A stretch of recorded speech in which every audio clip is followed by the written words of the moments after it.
کیا کوئی نئی ڈیمانڈز آ سکتی ہیں؟ اور موسٹلی ہم پراپرٹی پہ، ریئل اسٹیٹ پہ ٹیکس چھڑوانے کی بات کر رہے تھے. انہوں نے اب رپورٹڈلی انہوں نے کہا ہے کہ اب اس پہ ریگولیٹری اتھارٹی بنائیں، تو کچھ اور بھی ڈیمانڈ آ سکتی ہیں؟ میں شاد صاحب سے متفق ہوں کہ اس دفعہ بہت کم امکان ہے کہ کوئی رکاوٹ آئے گی. مینلی جو پاکستان کے جو بجٹری کنٹرول ہے اس میں بہت پیش رفت ہوئی ہے، جس کے نتیجے میں جو 3-4 کلیدی نمبرز تھے، آج ہی جو ہے وہ فروری 2025 کی مہنگائی کے جو اشاریہ ہے وہ ایشو کیا گیا ہے، جو اب 2% سے بھی کم گرے، 1.5% ہے، یعنی اسینچلی نہ ہونے کے برابر ہے. تو قیمتیں جو ہیں وہ اپنی جگہ پر رک گئی ہیں. اور دوسرا جو انٹرسٹ ریٹ تھا جس پہ IMF کا کنسرن ہوتا تھا، وہ بھی جو ہے وہ آدھا رہ گیا ہے 1 سال پہلے کے مقابلے میں. اور over all current account deficit, جس کے اوپر جو ہمیں زیادہ ایمرجنسی ہوتی تھی IMF کے پاس جانے کی، کرنٹ اکاؤنٹ ڈیفیسٹ جو ہے وہ ابھی بھی پہلے 7 مہینے میں مثبت ہے. اور ساتھ ہی جو ہے پاکستان کی ایکسپورٹس اور ترسیلات زر جو ہے اس میں بھی ڈبل ڈیجٹ اضافہ ہے.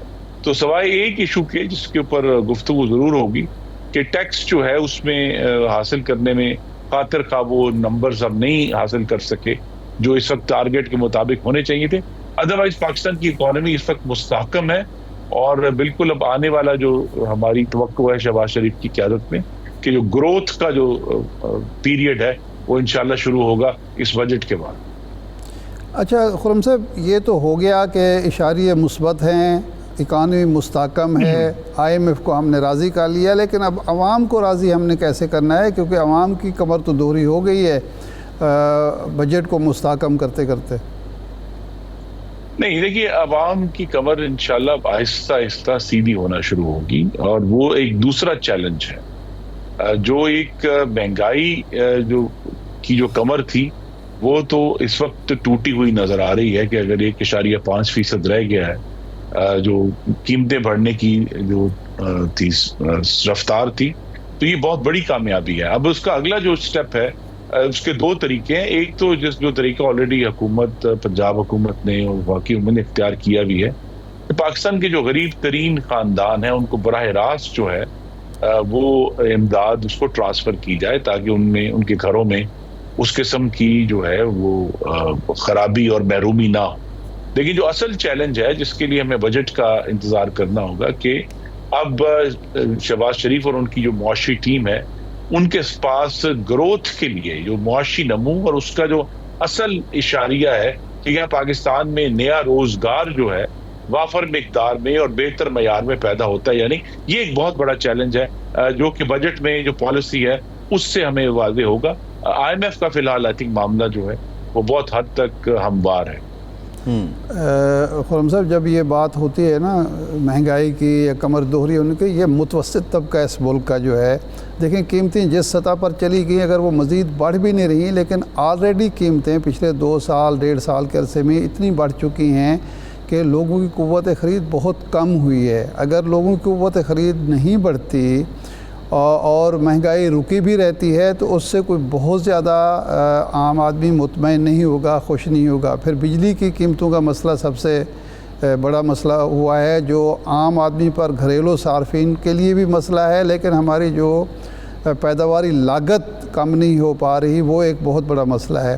تو اس حوالے سے آپ سمجھتے ہیں کہ کیا ہم کچھ کر پائیں گے؟ ہمارے حالات اتنے اچھے ہو گئے ہیں کہ ہم اس سال کے بجٹ میں کچھ ریلیف دینے کی پوزیشن میں ہوں گے؟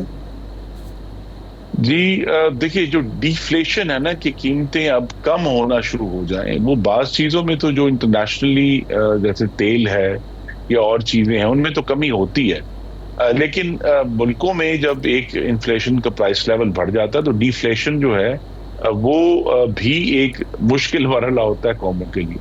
اس کا یہی جیسا میں نے 2 طریقے جو میں نے آپ کے سامنے رکھے وہ یہی تھے کہ ایک تو براہ راست جو ریلیف ہے وہ دیا جائے، اور اس ریلیف میں جس طرح آپ نے کہا بجلی کی قیمتوں میں کمی جو ہے، جس کا ایک بہت وزنی آرگومنٹ یہ ہے کہ بجلی قیمتوں میں کمی سے جو پاکستان کی صنعت ہے اس کو ریلیف ملے گا. جب آلریڈی شرح سود جو ہے وہ آدھی رہ گئی ہے تو ان کو انویسٹمنٹ پر اس کی ترغیب دینے کے لیے بجلی کی قیمت میں کمی ضروری ہے تاکہ پاکستان میں نئی فیکٹریاں لگیں اور نیا روزگار پیدا ہو.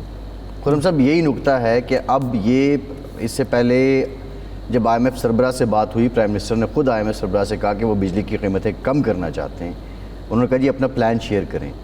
پلان کیا ہوگا؟ کیا ہم نے انف ری نیگوسیشن آئی پی پیز کے ساتھ کر لی ہیں، اس کی بیس پہ ہم بجلی کی قیمت کم کروا سکتے ہیں، یا کوئی اور منصوبہ ہے ایسا کہ جس کی بیس پہ ہم آئی ایم ایف کو کنونس کر سکیں اور ہم بجلی کے جو ٹیرف ہے اس کو نیچے لا سکیں؟ جی منصوبہ جو بھی شیئر کیا گیا ہے وہ جبکہ پبلک نہیں ہے، اور جب تک وہ پبلک نہیں ہوتا تو اس پہ بات کرنا مشکل ہوگا. لیکن دو چیزیں، جو آئی پی پی والا معاملہ تھا اس اینڈ پہ تو کافی پروگرس ہوئی ہے.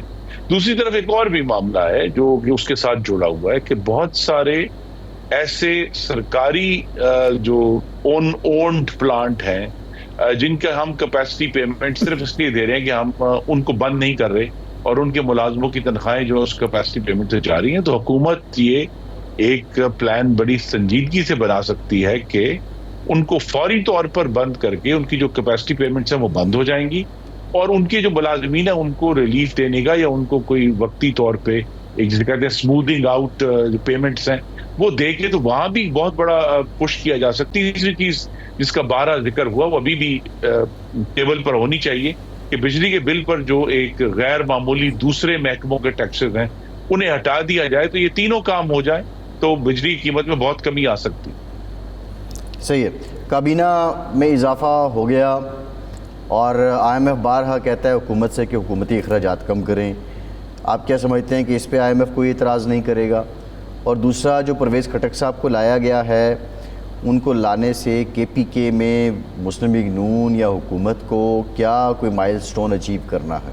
اور ہاں اس میں یہ اضافہ کر لیں کہ یہ جو اتنی بڑی تعداد میں کابینہ میں اضافہ ہوا، آلموسٹ ڈبل سے بھی زیادہ، یہ کوئی اندرونی دباؤ تھا، ارکان اسمبلی میں بے چینی پائی جاتی تھی، یا اس کا کوئی اور وجہ ہے؟ کارکردگی بہتر بنانے میں یہ مددگار ثابت ہوں گے؟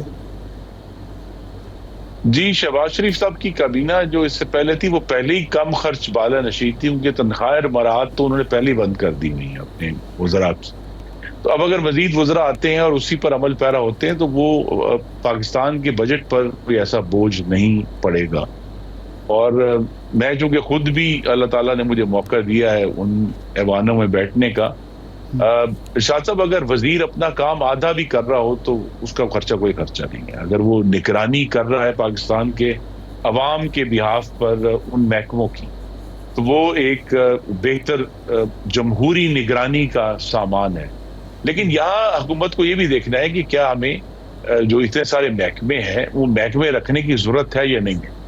اگر محکمے رکھنے کی ضرورت ہے تو انہیں وہاں وزراء کی تعیناتی ہونی چاہیے، نمبر 1.